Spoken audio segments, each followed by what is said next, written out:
1, 2, 3, 4. Wake up and get going. No, there's not much on. Doesn't mean that you won't see it. Get up and get dressed. Clean up that mess. You know, and you won't have it. Get your kicks and nice things. She does when I'm not making sense. She don't think no heart. She just wants a dog fun.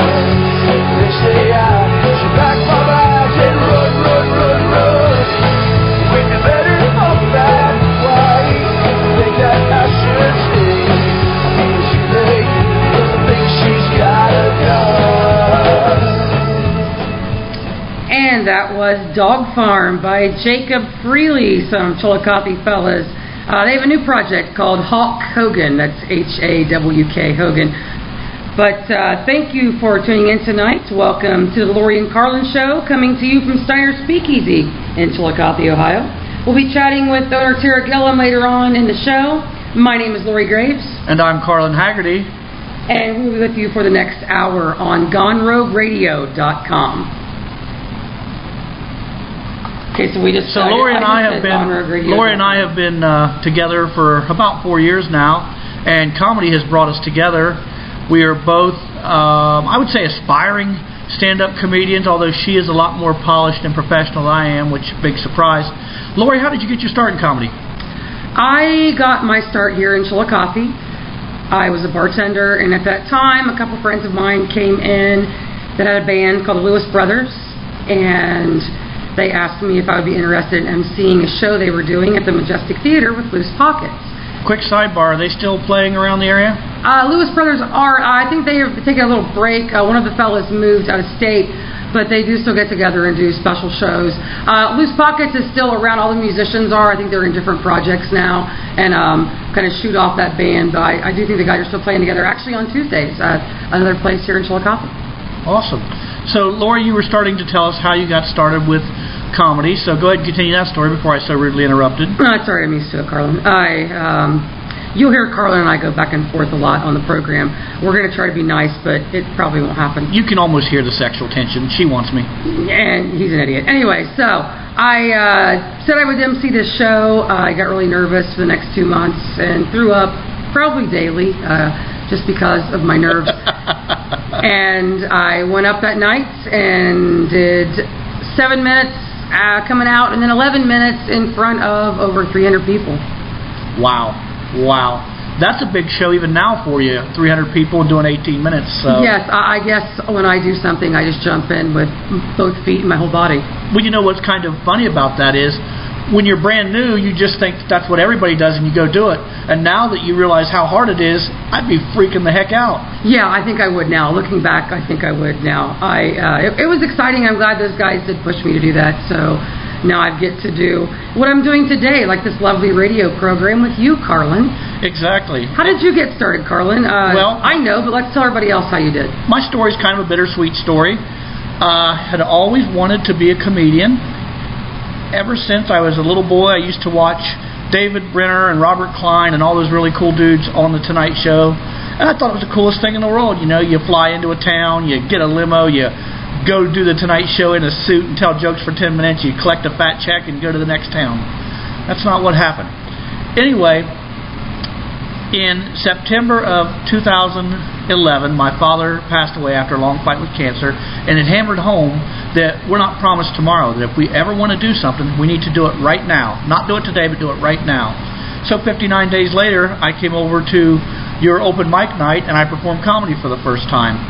And the only way I can describe it is, for 7.5 minutes, it didn't hurt. And that's basically, comedy's been a salve and a drug for me ever since. A salve? Like for what? A sore? Yeah, for like what, heals me and what cures my wounds. Oh, sorry, I was just going, being sarcastic and smart-ass. No, it's cool. I didn't mean to mess up your sentimental moment. Like I have a lot. Salve. I remember the night Carlin came over. Carlin scared me. This guy got a hold of me on Facebook, and I thought it was some young kid. And then this old gray-haired guy showed up, and I thought, Jesus, what is this? And it was Carlin, and now he just sits outside of my house and looks in my bathroom window all the time. I'm an enthusiastic boy. What do you want? I know, but hey, I would like to give a shout-out to Carlin tonight. Monday was his birthday. How old were you, Carlin? 49 years old. 49, yeah. I will always be younger and better looking than Carlin. I just wanted to point that out. We can prove one of those things. Both of them at a time. Yeah, Carlin, I really think it's great your birthday's this week, because here in Chillicothe, it warmed up, and I'm pretty sure that one of the hookers on 2nd Street saw her shadow Wednesday. So that means winter is officially over. It's woohoo! I hope the city of Chillicothe reconsiders the park benches they removed. Girl needs a place to sit. I think they need to rest their feet. They work hard. I think they need to rest. Maybe you can get you one for your birthday. I'll see if I can get you one.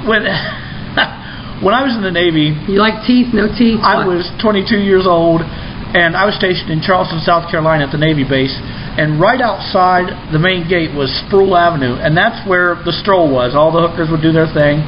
And I literally thought it was the coolest thing in the world to go sit on the bench, go in the little 7-Eleven, and I'd get order of nachos and a bottle of cheap wine, and I would talk to the hookers and hang out with them. And literally... I was just curious about what the hell they were doing. It wasn't how much for a half hour. And I heard some of the most bizarre, disgusting, sad, funny stories you could ever dream of. This one girl, a black girl, really sweet, I asked her why she did it, and she said, well, because her man was sick. And I said, what do you mean? And it turns out he was a drunken, lazy bastard that wouldn't work. So he sent her out to peddle her, butt to make money for him, and it was pretty disgusting. I mean, literally, I felt bad about that. You're the only person I know that would sit on a park bench and talk to a hooker and not ask how much for something. You, of all people? That was water under the bridge. This is way past those days. I was frequented the Americana Motor Lodge. That military and truckers were welcome, and they had hourly rates. I remember the one night after the comedy show when... The blue mix. No, the pink stuff. The pink stuff, yeah. I make a legendary pink stuff punch. You can ask Jonathan Craig or Jay Snyder about it. They can fill you in. Their comics in the Dayton area. But Carlin, you almost got lucky that night at the Speedway, didn't you? Yeah. I found out that the price of love in Chillicothe is a 12-pack of Bud Light and a pack of Marlboro Blacks. Nice. Yeah. See, I think it makes our economy look booming. If the hookers think that we have extra money in this town to spend on that, I think it just makes our economy look great. All I'm saying is if you'd have paid me for comedy that night, I'd have been in there like swimwear. Yeah, it was open mic. I don't pay open micers. Sorry. Yeah, you must be talking to another person that runs open mic, not me. Speaking of open micers, West Virginia doing an open mic show. I kid you not, there is one of the open mic comedians in the back of the room after the show selling his 5-minute open mic CD. You are kidding me. No, true story. True story. I can verify it with a couple other people, but it really happened. That's why I love West Virginia. I love that. I love comedy, period, because you see stuff like that.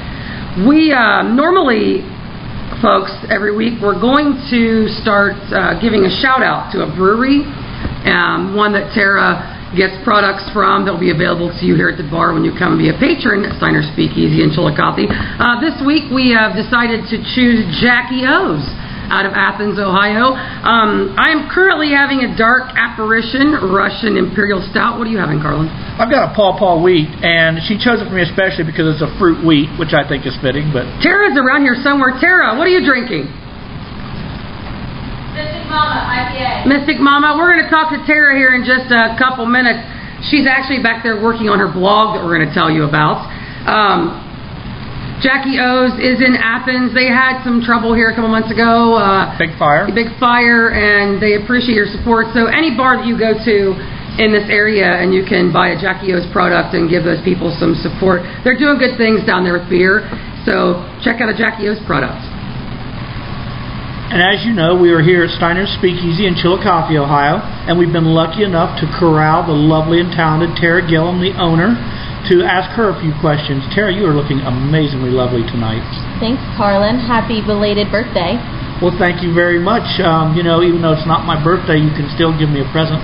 She brought you something. Yeah, I brought you donuts. That didn't involve any removal of clothes at all, so I'm kind of disappointed Greedy about that. Bastard. Dirty old man. Exactly, dirty old man, yeah. Dirty old man. Thank you for noticing. just to be nice about things, I'm going to let Lori ask you a few questions about the place you have here and what's going on. So take it away, lovely Lori. Oh, that's just because we're friends. That's why. But yeah, we are here with Tara Gillum, Steiner's Speakeasy. Tara, when did you open Steiner's? We opened on June 2nd of 2014. So you're coming up on your year here in a couple months. Very quickly. Steiner's Speakeasy, let's talk about that, because a lot of people are wondering where that came from, the name, because your last name is Gillum. So can you tell us a little bit about the name and why you chose it? Well, the Steiner part is actually my maiden name, but it was named after my grandfather passed away in February, right before we opened Steiner's Speakeasy. And it was always he and I's dream that we might open more of a restaurant type bar together after he retired from DuPont. And life kind of passes quickly and years went by and we never ended up getting to do that together. So when I bought this place, it was really important for me to keep his namesake involved in it. And the speakeasy part, because I feel like as a bar owner and as a bartender, the prohibition and the repeal of prohibition is something that I think is a really romantic part of our industry. And that's really when I feel like our country became a little more gritty with the style of cocktails we made, making our own moonshine and like barns. I always thought that was kind of cool, and so Steiner's Speakeasy became the bar name. That is really cool. Prohibition is kind of interesting to me as well. There's a book out called Under the Influence, and it is about the Anheuser-Busch Brewing Company and family and how they came up through. And they were like one of the original American, they weren't Italian, but they were like a mob family. They were connected. They were a very well-to-do, wealthy family. They controlled St. Louis and Chicago. They stole the name Budweiser from Budweiser, Czechoslovakia, and basically told... Is that printed in the book because I don't want to get sued? Yes. Okay. Yep. And it is... Just checking. I understand. Neither one of us want to be sued. But they also just told this city in Czechoslovakia that, hey, screw you. We're bigger than you. We've got more lawyers. You're on your own. Sorry, Tara and I are giggling because I'm an asshole. Anyway. We know that. I know. You had a repeal prohibition party. When was that? December 5th is the actual date of the repeal of prohibition. December 5th, 1933. That was a great party. We did some period dress. You had a period band come in. Some college students came in and played some music. We'll try to put some pictures up on Gone Rogue Radio so you guys can see what we did here that night. Tara knows how to throw a party, I think. I do that very well. Yeah. It's so cool because, exactly like you say, people dress in period costumes. They look great. Everybody's having fun. It's fun. It's something fun to do. And we don't get to do a lot of fun things in this area at times. It just... Who doesn't want to be somebody other than who they are? For the night. For a night. I know. It's kind of exciting. Plus, I had cool hair that night. I So did did you. too. I know. We both I had did. awesome You ladies look red cool. We You planned it out. It was like prom, I think. We went and got our hair done. Tara bought me a cigarette holder, so I looked all suave. I sat in the corner of the gym and cried. Oh, that was a real prom. Yeah, that was the real prom. My God, when was that? That probably was during Prohibition, wasn't it? Carlin just made a hand gesture to me. She's still number one in my book. Make that. Tara, since you patterned your bar after kind of a Prohibition type, what you said you have Prohibition cocktails in your menu. What kind of other beverages and beers can someone drink here at Steiner Speakeasy? We try to offer like literally something for everybody. So we have about a 15 different styles of wine that we have here. Of course, craft beer. We specialize in American craft beer. We don't carry a lot of imports.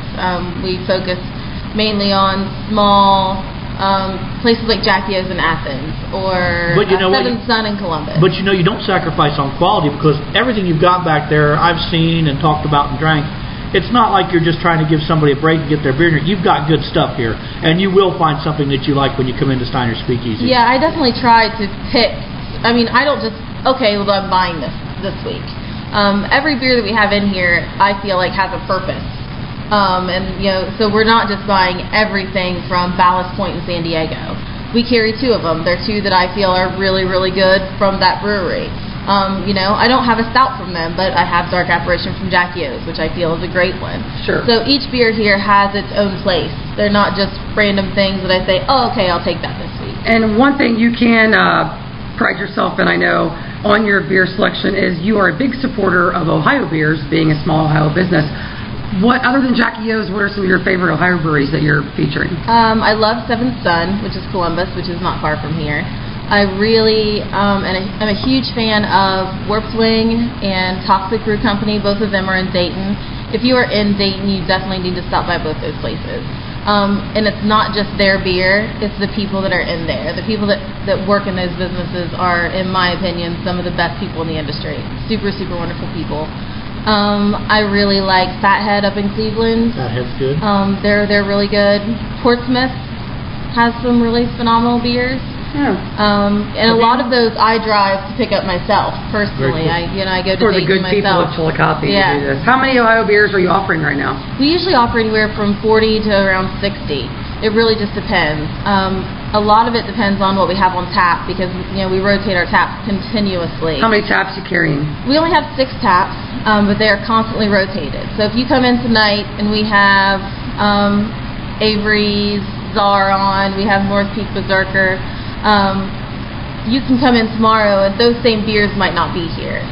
Because once that keg runs out, something new takes its place. So there's always something new. Every time you come in here, we're going to have something you've never tried before. That's always our great. goal. As a beer, consumer, that's great for those kind of beers. And Tara's teamed up with the city of Chillicothe that anybody who tries each and every one of those beers gets a free public intoxication ticket. Yes, we here at Steiner Speakeasy encourage you to drink responsibly and please have a DD. Or if you're downtown, just stumble home. Just stumble home, find a brick wall, feel your way down the street. But you ain't sitting your hooker ass on a bench. No, not on 2nd Street because they took them out. I'm still upset about this. And we're not on 2nd Street. We're not with the hookers. Yes, Oh. Tara is located at 31 South Paint Street, which is about a block and a half away from the infamous 2nd Street. So you can stumble to the hookers. Yes, but you they're not can. outside. Don't expect They're to not sit outside down, but you can negotiate standing if you can, I guess. Yeah, we're getting so much trouble for that. Oh well. So Tara, I know that when I come in here I like a darker beer, a stout. What is your current favorite style of beer?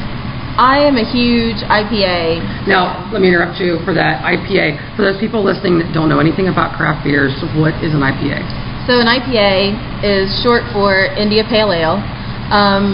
It's more of what they call a hoppy beer. Now, hoppy translates into a bunch of different flavors. Some hoppy beers can taste more citrusy, earthy, floral. It really just depends on the type of hop that is in that beer. And they were made typically for when England inhabited India, when they took over rule down in India. The beer on its way to the troops would spoil. So they kind of figured out if they would just add more hops, it would add a longer shelf It would life. travel better, yeah. And travel better. And so that's how it ended up getting its name, the India Pale Ale, for the troops down in India. Well, how do you not respect that? We're not going to occupy this daggone country anymore unless you send me some righteous beer. So that's pretty cool. That is. I actually didn't know that, Tara. So, because I'm not an IPA drinker, I guess I don't. Tara, I'm just going to tell you, when my brother comes to town, he's coming to one of the taping of these shows. A hot chick that knows about beer, he's just going to be beside himself. And I am a freaking priest next to my brother, so you're really going to like him. Oh man, I'm in for it. He's a brewer himself. He grows his own hops, and he's really into it. Oh, so, very cool. Yeah. Well, Tara, we'll talk to, I guess, his brother when he comes in. Oh my God, I'm so sorry. I don't know. He didn't tell me that. That just got sprung on me. You met Sean at one of the open mics. Oh yeah, he gave me a bunch of crap. Oh yeah, I've met Sean. Yeah, you met Sean. Well, bring it on. You can take Sean. You can take him. I know you can. I got this. Yeah, bring it on. Hey, what's going on at Steiner Speakeasy coming up? You guys doing anything for St. Patrick's Day? Yeah, for St. Patrick's Day, we're actually going to open up at 11 o'clock in the morning. And we will have live music starting at 3 p.m. So we'll have artists like Thomas Dirk, Pete Blevins, who is a riot. He is almost as funny as he is Pete's awesome. musically talented. Yeah, he is great. he's an incredible entertainer. We want Pete to be a guest on the show one week. We certainly Yeah, do. he is funny. I think he's funny and he doesn't even mean to be funny. No, he's just being Pete. Yeah. But we'll have him, and then Ben Davis Jr., who I know is a friend of yours, Carlin. Love He's going to Ben. be our headliner. I did a show with Ben Davis Jr. and the Dirt Poor Troubadours on New Year's Eve, and they could not have been A, more gracious, and B, more talented, and C, more entertaining. They're just freaking awesome. Yeah, he is great. Such a good voice. Great kisser. I don't know about that. Okay. Carlin, we'll just keep going. So yeah, that's going to be our St. Patrick's Day. We'll have like drink specials. We're going to try to do, which isn't normally our wheelhouse. We'll have over a dozen different beers from Ireland, to celebrate St. Patrick's Day. Well, you have Jameson. Well, we will have several varieties of Jameson. That's why I will be here. That's my favorite all the time. I have a meeting out of town at 1 o'clock, but I'm thinking I can make it by the 3 You can make o'clock. it back. Oh, yeah. Oh, trust me. You can make it back. Yeah. I might even let you sit 12 or 13 stools away from me. I can only dream. I know. I know. You know what is so cool about this place, though? You've got a really nice place. The lighting is perfect. The decor is wonderful. But it's set up as a pub. People can sit and talk, and they can enjoy a beverage or two or however many their hearts desire. But it's all sit here is conducive to people socializing. It does not have 16 TVs behind the bar where you're going to watch ESPN or CNN or something that makes you want to walk out into traffic. I mean, you get to sit here and drink some really cool beer and, shoot the bull with your neighborhood, whatever. It's also a great place for comedy shows. Lots of fun here. Yeah. I had a blast the night I came in. We have one coming up on March 24th with Brian Million, Phil Pointer, Patsy B, and myself here at Steiner's. Tara not only supports local music in Chillicothe, but she also supports live comedy, and we do appreciate her for that. Tara, other than the Jackie O's Tap Takeover on March 19th, St. Patty's Day, comedy, the fact that you're awesome, and you're letting Carlin sit 4 inches away from you, you have anything else to talk to us about tonight or tell us? On Saturday, which is just a couple days away, we have a really good blues jazz band called Shine Box. They'll be coming down from Columbus. My friend Johnny Polanski is their drummer. A lot of people know him from Acoustic Hookah. But him and Mike Cello, they'll be down here playing some tunes. They're always a really, really good time. So I can't wait for that. That's at 9 on Saturday. This I just can't help but just fall in love with this joint. You walk in here, you've got any type of beer you could ever want. You don't have some friggin' stupid TV hung on the back wall. Amazing, hot, sexy owner/bartender. I don't know what else there is to like, not to like. Every time he compliments you, you notice he moves a half an inch closer. It's getting creepy. It is getting creepy. He probably feels the heat off his arm right now. Yeah, hasn't even started yet. I'm so sorry, Tara. But we thank you very much for letting us do our show here. We're going to come from Steiner's Speakeasy once a week, every Thursday. So you can stop by, hang out, have some drinks, and see the lovely Tara Gillum. I'm going to put it in my contract that she has to sit on the same side of the table as me every time. I'm not signing it. Smart move, girl. Yeah. And this is the lovely Tara Gillum, from Steiner's Speakeasy in downtown Chillicothe, Ohio. On GoneRogueRadio.com. And now, once a week, we are also going to do a segment, and it's going to be called, what is it? 5 Questions With. Each week, we're going to ask 5 questions of a comedian that we work with, and we will broadcast the results here for you. Really special one to start off the series with. I actually got to perform with a comedy idol of mine, Mr. Rich Voss from New Jersey. He and I got together about 5 months ago. I called his radio show, and he made fun of me for being the world's oldest open micer. And we talked back and forth, and he said, "Where are you from?" And I said, "Ohio." He says, "I'll be in Dayton in March. Why don't you go ahead and open for me?" So that's a big deal for me. I go down to Wiley's last week. I show up early, of course, because I'm a very excitable young boy. And I'm waiting in the place, and here comes the door opens, and here comes my idol, Rich Voss. And he hits the door, and he could not have been sweeter. I mean, before he talked to the manager, before he talked to the owner, he walked up to me and said, "You're Carlin, right?" And I said, "Yeah." Did you start humping his leg? No, I didn't. I actually felt like I comported myself very well. I mean, probably he still thinks I'm a creepy bastard, but that's just how I come across. And he was so sweet to me. He said, "Did you get your guest spot lined up?" And I said, "Yeah." He said, "How many minutes did they give you?" I said, 7 minutes. He said, "Nah, do 9. So I went up. I did 9 minutes. The crowd, very light crowd for a Thursday night, but no big deal. I thought they laughed. I thought it went okay with me. At the end of the show, or end of my set, I walk out, and he grabs me, he shakes my hand, he said, "You had some really good lines, good job." And I know he was just being polite, but to have one of your idols say that to you, I don't think there's a feeling in the world like that. So anyway, by way of too long and too boring introduction, here is 5 questions with Rich Voss. And I'm here with my very good friend and co-worker now, Mr. Rich Voss. Rich, how are you tonight? I'm okay, I guess. I don't know about the whole good friend thing. I would say semi-acquaintances. That's fair enough. Truth in advertising and everything. Yes. Hey, just a couple quick questions for you. How long have you been doing stand-up? 30 years. How or why did you get into it? I failed at everything else. Perfect. You sound like a perfect candidate for a stand-up comedy. How has stand-up changed in those 30 years? Well, I mean, obviously the whole world has changed, and, political correctness is killing comedy. People are more offended, and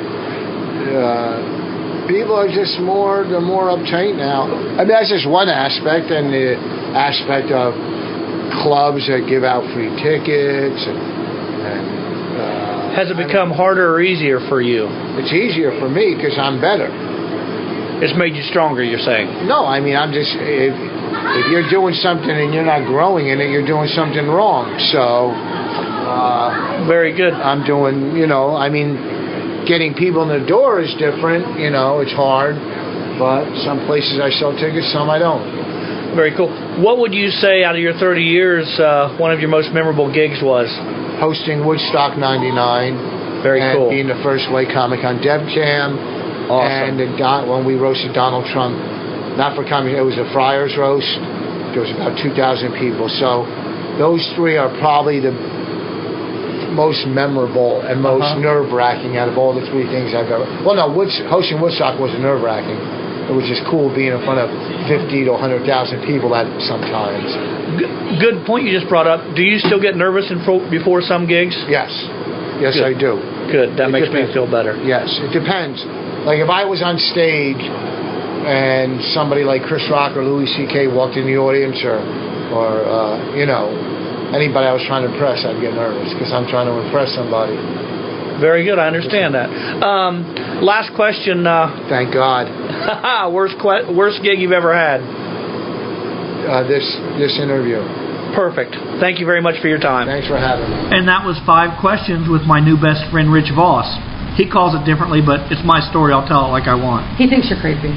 Of course he does. It's how I roll. Also had an opportunity to do comedy with an old friend and a new friend. Bill Barranque and Donna Carter were the comedy entertainment at the Hotel Lafayette in Marietta, where I perform every Saturday night. 9 o'clock showtime. Only $10 cover. Please come. Plug. I'm a whore. What do you want? But they were nice enough to sit down and take a few minutes and answer 5 questions with me. So here is Bill and Donna. And I am here tonight with the lovely Miss Donna Carter and Mr. Bill Barranque. I don't get lovely. The drop-dead gorgeous Bill Barranque. You got to top it now. The little stud. No, all right, that was sarcastic. No. It's been like this all night. They're just bundles of joy to work with. Fucking shoot me now. Anyway, we're doing 5 questions with the comedian. And the first question is, how long have you been doing comedy? I'll start with Miss Donna. How long have you been doing comedy? What did we say, 15 years? 15 years, okay. 15 years, yeah. And how about you, Mr. We Bill? decided, what did we figure? This was my 8-year anniversary, tonight. Tonight, well, happy anniversary, Did you see Bill. the big celebration in there? It was amazing. Nobody gave a crap. Including me, I forgot. What would you two veterans of comedy say has changed in the time that you guys have been doing stand-up? It hasn't been the money. The money is the very same. Is that right? And they were saying that when I started. I know. You guys give me so much hope. Yeah. Slit your wrist now. There's no hope. No hope. I think and I don't know if it's changed as much, but it's something I noticed the more I went, is there are a lot of things where, one thing's changed, act-outs have become more and more popular. What is act-out? Act-outs, if you watch a guy like Sebastian Maniscalco, his whole thing is, it's almost like a one-man play. It's like he's acting out his jokes, and it's That really seems to be a trend right now. Who knows? You know, there are always trends. Okay. That's one thing I've noticed that's really exploded. Okay. Why are you looking at me like that? I don't even know who the hell that is. Sebastian who? That hurts. I'm sorry. I don't think you are. Sebastian Maniscalco. He was part of the Wild West tour with Vince Vaughn a couple years ago. Okay. They did a movie, Okay. and now he's like headlining. He's really gaining a lot of traction. He's like an upcoming headliner. Awesome. And everything he does is an act out. It's almost like a one man I like to see that. Okay. Yeah, he's a pretty talented dude. What would you say your best or most memorable gig has been? I think I opened for Brian Regan. I opened for him every time he was in Charlotte. And, Wow. Yeah. That's big. Yeah. That's big. Nice guy? Just the best. You can't imagine what a nice guy. Wow, that's Just great. the best. In fact, a couple of years ago, he came and did the Ryman at Nashville. I gave the security guard my card, and he and Dennis took me backstage and treated me like a queen. Awesome. I sat back there with him, for hours. Fun night. Wonderful. Yeah. What about you, Mr. Bill? Most memorable gig? Well, It doesn't have to be best. Okay, most memorable is I was doing, and I was telling you guys this earlier, I was doing a country club in Belpre, Ohio, and the river is to my back. And it's an outdoor gig. We thought it was inside. And I did a joke that bombed, and just as I did, someone's dog barked. And I got heckled by a poodle. It was beautiful timing. And my buddy, who was going on after me, is doubled over laughing at how painful this whole night is. And then, a little bit later, I'm going and I'm trying to rebound as I'm struggling. And my back's to the river. There's a barge going by that I don't see. Same thing. Joke dies. Horn goes off, perfect timing, and I got heckled by a barge. And I know. And he's like, how could you not see it? It's like my back is to the river. How am I supposed to see this? So that's my most memorable. Wow. That sounds like something out of Forrest Gump. Remember you both going? Okay. I was in here one night opening the show, and two ladies had a newborn baby in like a little, what's the carrier or whatever the they've tabletop got. thing. Yes. Mm-hmm. And every time my voice came over the PA system, the baby started screaming uncontrollably. And I was the only one that had that reaction. The other comics came up and the babies, and I got heckled by a newborn. Awesome. Yes. What's the worst gig you've ever had? I think when I was first doing comedy, a guy that used to play for the Four Tops, who was a musician for the Four Tops, was living in Louisville, and he invited me up to do this little backroom place, and like 6 people showed up, and I just sat on the damn bar stool, and we just introduced ourselves, and we just turned it into an evening with Donna. It was a disaster. But it was fun. I mean, they still talk about it, so. Well, that has to be good. Yeah, They're still talking about it. Exactly. Any press is good press, right? Right. Yeah. How about you, Bill? I would say the show we did together at there was this beautiful old bank that had turned into a club. It was huge in Chillicothe, Ohio, and nobody showed up except for one lady with 2 of her 4 kids, and she was really attractive, and she was a dentist. So I was like hitting on her in front. It was amazing. But that wasn't the worst one. Was my second show ever. My first show was a workshop, and it's basically like a comedy pep rally, because it's basically the only people that come are friends of the comedians, and so everyone wants everyone. I did great, and I'm like, oh my god, I'm going to be great. Next show I did was an open mic, did the exact same set, and just ate it in front of 9 comedians. Silence, and I still have nightmares from that. Oh my, oh my. And to be fair, I was horrible. Even worse than you saw tonight. I can't imagine that. I'm just saying. I can't imagine that you've ever been worse than you were Pretty cocky tonight. for a guy who's heckled by a newborn. The kid can't even speak and he's heckling you. At least he had brain function. We know he's not autistic, right? Okay. How about the last question? What advice would you give to newcomers to the stand-up field? Don't quit your day job. Don't quit your day job. For a long time. That's pretty easy and Because succinct. they say it takes 15 years, and I'm at it 15 years, and I'm still playing Marietta, Ohio. One-nighter like the road whore that I am. I think it's your attitude, Donna. Why don't you say, I get to play Marietta, Ohio? How's that? No, I loved it here. The crowd was great, really. And just for the record, Wait, I opened for you. What's that make me? doubly blessed. Doubly blessed. You feel blessed. Yeah. Thank you. What advice would you give to a newcomer, Bill? Do what's funny to you. Don't worry Yeah, about I agree you with know. that. That's the thing. Don't- And anytime I've tried to guess what the crowd wants, I've done it wrong. And for people that say we're clean, which I mostly do, and I drop in a couple F-bombs if I think, but just do what's funny to you. Carlin said it. He's like, you know, your crowd will find you, and it's just got to be sincere. So if you're clean, be clean. If you're not, screw it. There's room for everybody. That's awesome. On that happy and informative note, I'm going to bid farewell to the lovely Miss Donna Carter. Let's get our plugs in. What is your websites? DonnaCarter.com. Okay. And what else do we want to plug? Miss Donna Carter on Twitter. Okay. And Donna Carter Fat Girls Don't Wrinkle on Facebook. What a great That is title. funny, isn't it? That's great. That is funny. And what are we plugging, Mr. Bill Baranke? BillBorrow.com or BillBaranke.com because, you know, adding the... Bill Burrow, BillBorrow.com. Or BillBaranke.com. And Yeah, it's the same thing on Facebook and Twitter, Bill Borrow. Okay. And Check all these wonderful people out on Twitter and Facebook, and hopefully if you get lucky they'll come to your city and you'll get to see them and hear them perform. Thank you very much. We'll see you soon. And that was Donna Carter and Bill Baranke.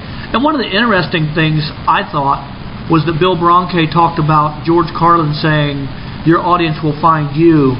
And he talks about you don't have to conform to somebody else's idea of comedy, but just do what you think is funny. And eventually they will either love you or they'll run you out of town, like it's getting ready to happen to me. Is that what you're telling yourself every time you get off stage? That's exactly what I'm telling myself. It lets me sleep at night. They will love me eventually. They will. I hate you. And now we're going to introduce a segment called Lori's WTH. Lori, what do you have on your mind this week? Well, it's actually something I watched on The Doctors on Monday. I nanny during the day, so my life isn't all the wonderful world of comedy, you know, and legions and VFWs that we get to play every weekend. What's the nickname that you gave to the baby? Because he is so damn cute. Oh, the baby, his name is Jameson, but I call him the smiliest baby ever. He has his own hashtag, so he's in there. I'm trying to make him Chillicothe famous. I think I already have. The kid is going places. He is adorable. He has a great stage presence. Oh, he's awesome. Oh, and he's a ginger. Who doesn't love a ginger? Well, you know, I'm not a big fan of the ginger, but I make an exception for that kid because he is so damn cute. He is. He's adorable. I love him. I'm with him every day. But Jameson and I watch television during the day. One of his favorite shows is Law & Order SVU. I think he's going to be an attorney or something. But I was watching The Doctors today, and they always do the 2-minute thing on there, talk about what's in the news. And I hadn't heard of this until today. Tell me if you have. Have you ever heard of chorting? No, what is that? It's the practice Stop. Before you say it, let me just make a guess. Chorting. That sounds like the sound you'd make when you vomit, or a really liquid number 2. No, incorrect. Okay. Incorrect. Chorting is actually the practice of snorting chocolate. What? Yes. I perked up as they said something about snorting chocolate, and I'm like, who the hell is snorting chocolate? And apparently, this is a real thing. I've looked it up, and there's all kinds of articles on it. The one I chose to talk about was on the Huffington Post. And it goes to this whole thing. It talks about snorting chocolate. And it says apparently you haven't really tasted chocolate until you snort it. Does that apply to other things? I don't know. I mean, I don't know. I have no comment on any of that. My mind went X-rated immediately. I don't know. It's crazy. I don't know. I mean, I've heard of people snorting a lot of things. A lot, especially in Chillicothe. I've heard people snorting a lot of things. Oh, yeah. But I never thought I would hear anybody snorting chocolate. And I guess they said it goes up your nose and settles into your sinuses, where most of your tasting happens. And then you get the experience of chocolate for a couple hours, like this, like the smell of chocolate. And because you can smell it, you get the taste for a couple hours. I know that the smell and the taste buds are related, and one goes off the other. I don't know why. Why would you want to do this? And apparently, there's a place in Antwerp that sells a kit for the act, and it's got a little. They're calling it a plastic catapult. Okay, let's take this down to its elemental stage.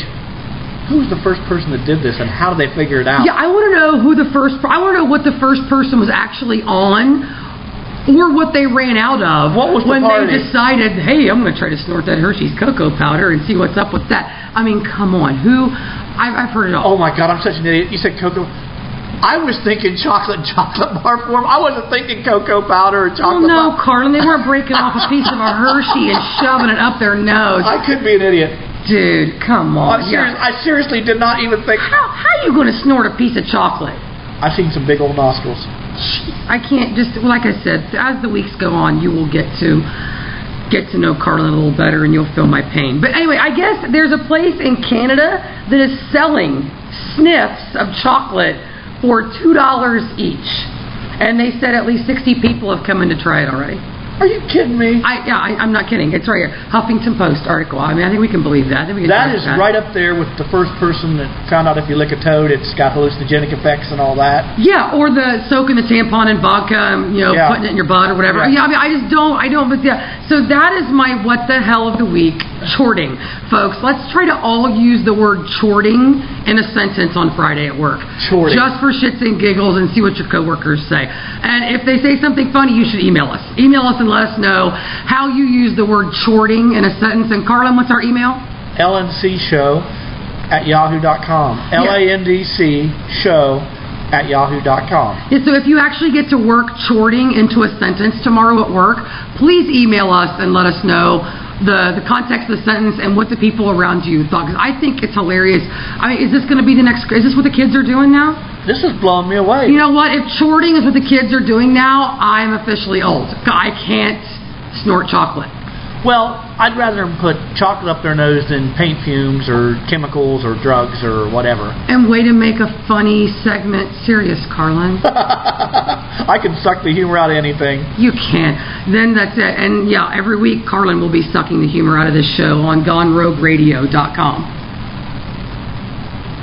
So that was my WTH of the week. Carlin, do you have a WTH of the week? Well, I've got WTF, what the F. On the way over tonight, I stop in at a convenience store, gas station, and sitting outside on the park bench was a young man, 18 to 22 years old, surrounded by a scratch-off lottery ticket. Wait a minute, you said he was sitting on a park bench? Picnic bench. Oh, it wasn't on 2nd Street then. Go ahead. And I don't think he was a hooker. But he's sitting on the picnic bench outside, and he's surrounded by scratch-off lottery tickets, literally $50 to $60 worth in front of him. I go in, I buy a couple Monster Energy drinks, I come out.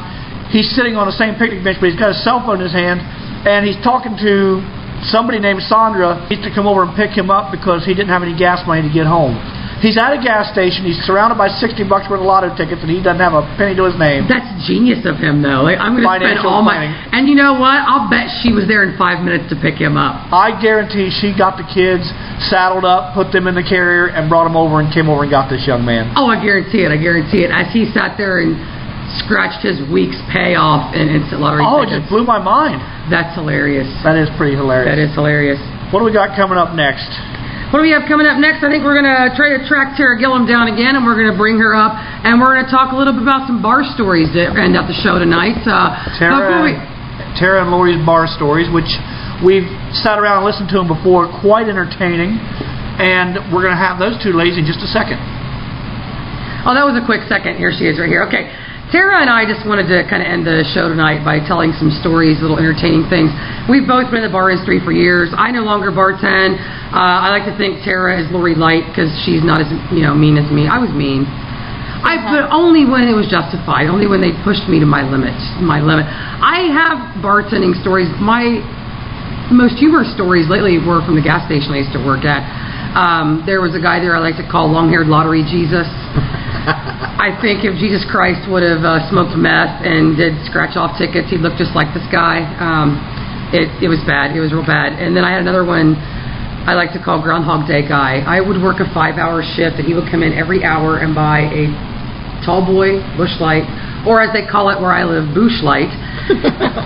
Get $5 in gas and a pack of Pall Malls. He would come in every hour and buy the same thing. I always wondered how sad is this poor guy's home life that he just drives around $5 of gas at a time, chain smoking cigarettes and sucking down a tall boy. I can't even. That's an old person cigarette. Pall Malls and Busch Light. Well, old people and hipsters. Yeah. Pall Malls. Yeah, that's just because they're cheap. That's why the hipsters smoke them. It's kind of like PBR. They have to be ironic and go buy their Which is skinny the first jeans beer I at the ever drank. Goodwill. PBR? Really? Yes. But I want to talk to Tara. Tara, now you have worked in all facets of this industry. You've been a bartender. I know you've been in the service industry as well. You've worked behind restaurant bars. Now you own your own bar, and you also used to work on cruise ships. Yes. So I know you have a really big pool of stories. So if you could just pick out some of your favorites and just give us a couple to end the show out and just let people know what we go through behind the bar.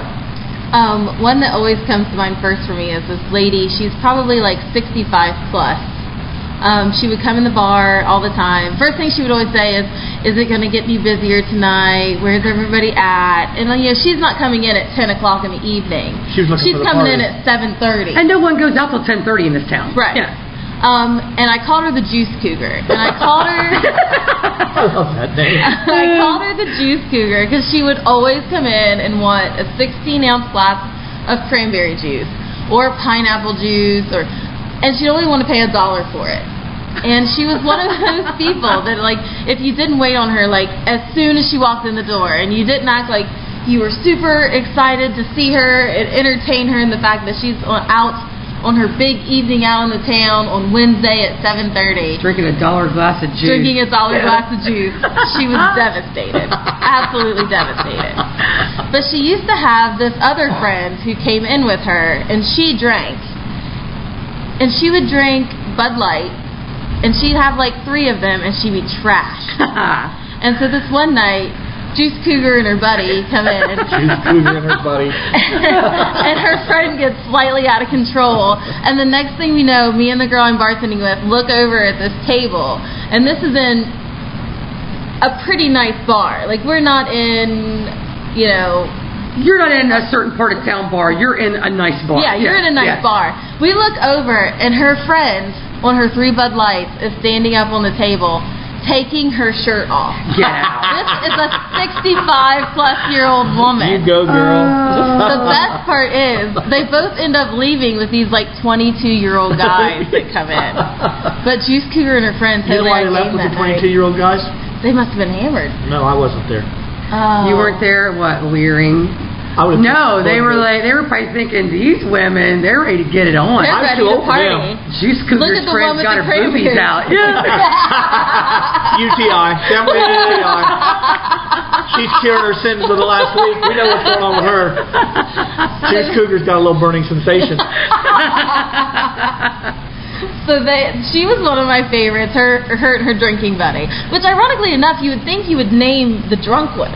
Because every time she would come in, she kind of made a spectacle of herself. Yes, but it kind of dug her, because in some way, I kind of feel like I want to be her when I'm 65. Yeah, I want to be up on a table swinging my boobs at 65. I'm totally I going to be hope I get table. drunk with 3 Bud Lights at 65 and swing my boobs. I'm going to look. It's my retirement plan. It's actually my retirement I'm going to look. Carlin, you'll be in the home by then. It's like a train wreck. You know it's going to be nasty, but you ain't going to take your eyes off it. So that's pretty cool. I mean, we watched it for a couple seconds before we told her to get off the Well, table. you have to. You have to. Sometimes you have to. Juice Cougar, it's endearing, though. I know she probably annoyed you, but I just wanted to, I kind of want to pat her on the shoulder and, buy her $1 glass of cranberry. She's only come into this place one time. And when she walked in, I think she was shocked to see me here because she hadn't seen me in a while. She probably thought, damn, she's going to charge me more for juice. She's going to charge me more for juice. That's exactly what she thought. I know it. Well, if you and I are ever in here and she comes in and you don't point her out, we're not friends anymore. Oh, I want to know who the Juice Cougar is. I've had several people make me point her out. Carlin, you're too old for her. Guaranteed I am. I'm too old for a lot of people, but that and the courts don't stop me. So exactly. Yeah. Who else you got, Tara? You got any more? Come on, I know you do. Another funny one, I think, was when I was working for Norwegian Cruise Lines of America. I guess I can say that. Well, yeah, that's a fact. You were working for Norwegian Cruise Line. And we were out off the coast of Maui in Hawaii. It was the 4th of July. And being from Chillicothe, Ohio, I was kind of a little bit in awe of this is where I'm at this moment. I was pretty young. That's pretty cool. And so we're watching fireworks off the coast of this island for the 4th of July. Nice. It's gorgeous. And so me and one of my friends decide, well, instead of staying behind the bar, we're going to take these trays full of drinks, in quotations, sell them. Okay. I get you, What yeah. we were really doing was taking those trays of drinks. We planned on drinking some of them and watching the fireworks. Exactly. That's totally what we planned on And doing. we hold that against you not. No, Yeah, yeah. no. So here we are on this like top deck watching fireworks. Isn't this beautiful? Isn't this beautiful? And the next thing I know, I get hit from behind and my tray of drinks just flies. And I stumble over and I turn around to look and it's this man and woman, I mean fist fighting. No way. Like going at it. Are you kidding me? Like some How old were they? Probably early 30s. Okay, Wow. so yeah. And she was hitting him just as hard as he was hitting her. Oh, no I way. mean, they were This just probably like wasn't their first rumbling. rodeo. They've probably done it before. Yeah, totally. And so, not only are we worried because we're going to get busted up here with these two people fighting, and we're not supposed to be up here. So, what are we going to do? And so, real quick, she throws her trays of drinks down, and we both like get in the middle of it, right? There you go. We're gonna. Had to break up a fight. We were just there to save the day. Yeah. We really got hit on accident, but in our story, we were there to save the day. And so by the time security gets there, It's so crazy. her it and just I might kind work. of have these, we kind of have these two like under control. And they're like, oh, thank God you guys were there. We're like, yeah, we know. Yeah. So Thank God we were here not drinking or anything. Yes. So it turns out this couple was on their honeymoon in Are you Maui. kidding me? They had just What a gotten married. great start to the wedding. And Yeah. they started getting into a big old scuffle, and the whole crowd said she totally decked him first. Like, That is so awesome. he must have been the one that flew into me and made me knock all my stuff over. But they both ended up having to spend the night in the drunk tank of the ship. That is so Well, cool. Did you ever find out where they were from? Are they from Ohio? I didn't, but they Oh. would almost have to be, right? That sounds like an Ohio move. We had some neighbors that used to live across the road from us, Tommy and Loretta, and it was like setting your clock. They would get in a fight on Saturday nights, and basically they were pretty evenly matched. Loretta was a bigger gal, and Tommy was a small of stature man, but occasionally Tommy would get his licks in, and it was always funny. Whoever won, the loser would come over to our house, and if it was Loretta, she would come over screaming and crying bloody murder, wanting to call the cops and the EMS and everything. And if it was Tommy, he'd come over holding his eye, wanting a cold beer. So you could set your clocks by Tommy and Loretta because they weren't shy on throwing punches either. That was pretty funny shit. Yeah. Well, where you live, Carlin, I live in that would MacArthur, happen. Vinton Yeah, County. that would happen. Yeah. Well, exactly. Up here in Chillicothe, Yeah, I know, high class. You don't do that crap. Yeah. Exactly. Hey, we're so high class, we don't have park benches on 2nd Street for hookers. You're still bummed about I that. know. Well, it was because my friend I'll works buy you on my 2nd friend. Street. Yeah, whatever. I'll buy you some No, comfortable she shoes. works You'll be on fine. 2nd Street, and it was fun to go visit her at her office and watch it happen. And Two words, girls, comfortable shoes. Yeah, comfortable shoes, and don't be on 2nd Street. Well, we got that new truck stop. They might have moved on down. I don't That's know. cool. Yeah, moving on up. What do you got for a bar story, Lori? For a bar story, I guess there's so many. I can tell you the funniest thing that I ever had a customer tell me about something going on, and I know she won't mind me mentioning her name. But one night I'm behind the bar, I was busy, I was by myself and running around, and this guy that I know came in with this girl. I could tell they'd been drinking, but I just didn't, I served them. They weren't not servable, so they go to the end of the bar, and I'm busy, and I just kept waiting on people, and my friend Trish was sitting at this big table, and she kept waving at me, and I waved back like, "Hey, girl," just thought she was waving. And I nice about my business, and then I know somebody else on that table would wave. And I said, "Hey, what's up? I'll be right there." So finally, my friend paid his tab and left.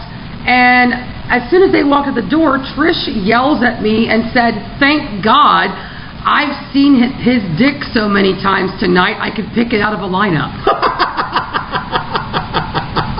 I walked over to the table, and I said, "What are you talking about?" And she said, "Lori, that girl just sat and jacked that guy off at the end of the bar for the past 40 minutes. What were you thinking?" My first thought was hazmat. I went and got the spray comet, and the rubber gloves.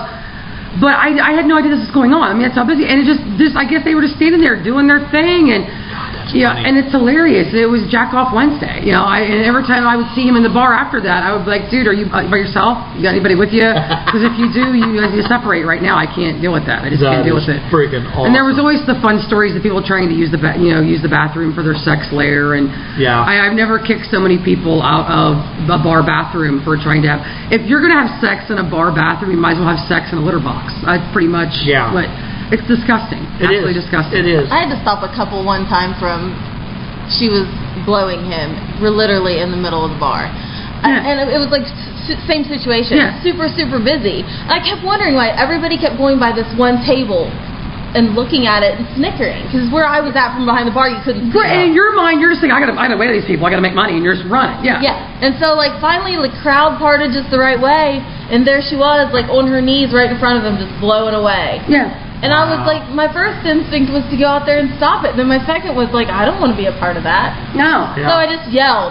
Yeah. Embarrassingly across the bar. Yeah. And then when you stop them from doing stuff, like they get offended, as if you are. Yeah, like you're the something. asshole. Yeah. The one girl I came to the bathroom one night, and she said, "You're just jealous because I get more sex than you." And I said, "Not on your best day that God ever gave you would I be jealous of you getting bathroom sex at a bar, because it was disgusting." And those, bathrooms weren't really clean that night. It's gross. It is. Moral of the story: don't have sex in bar bathrooms. Leave your home stuff at home.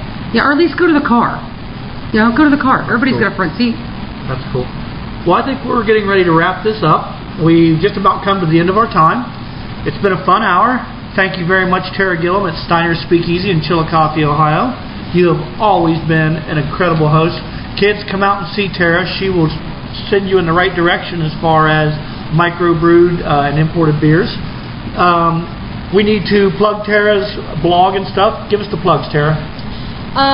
So you can check me out for my blog on Facebook, Hops and Heels blog, on Twitter, Hops in, just the letter Heels blog, and you can also email me at hopsandheels@gmail.com. That is HOPS and AND Heels HEELS @gmail.com.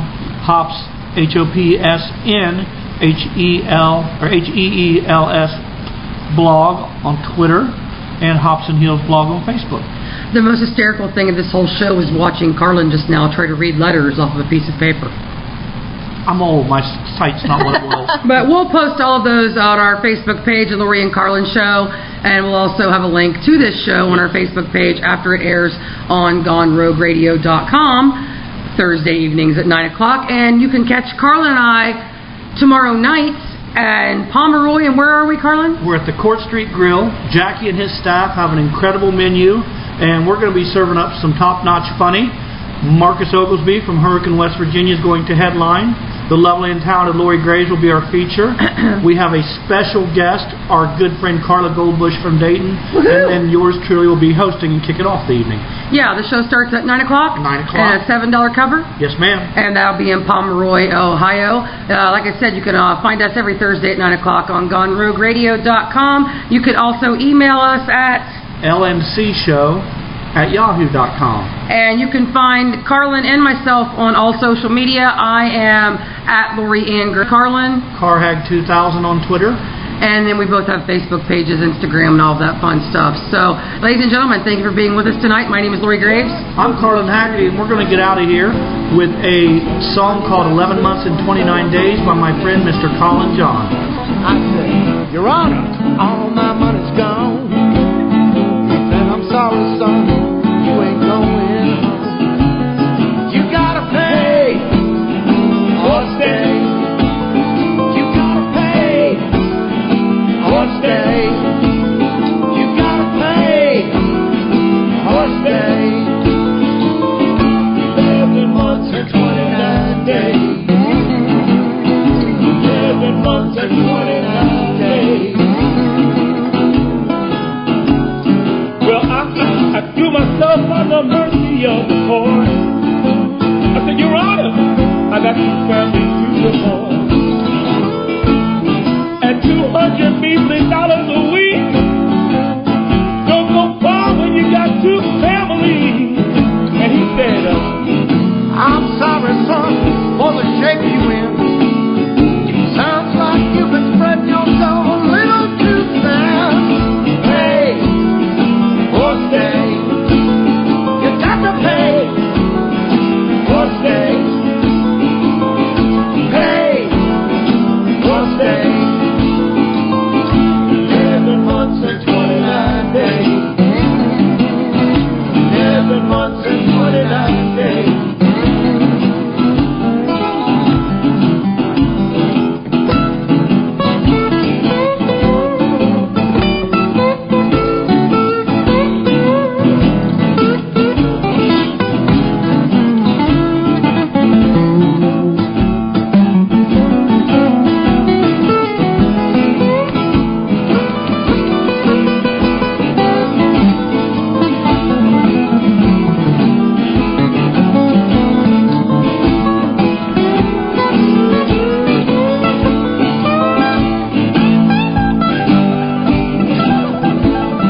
cold.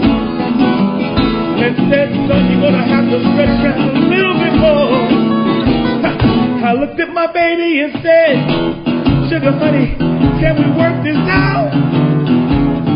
How in the world did this tribulation ever come about? She said, if you don't pay me that money today, looks like you're gonna spend time at the big house. You gotta pay or stay. You gotta pay or stay. You gotta pay or stay. 11 months and 29 days. You're not serious. 11 months and 29 days. You be with me. 11 months and 29 days. 11 months and 29 days. Oh, come on. 11 months and 29 days. Toronto, where's the justice? 11 months and 29 days. Oh, baby girl. 11 months and 29 days. Let me talk to you. Come on. 11 months and 29 days. Why don't we go out for 11 months and 29 days. Why don't we go out for a drink and just 11 months and 29 days. The judge came in and said, 11 months and 29 days. Oh, baby. 11 months and 29 days.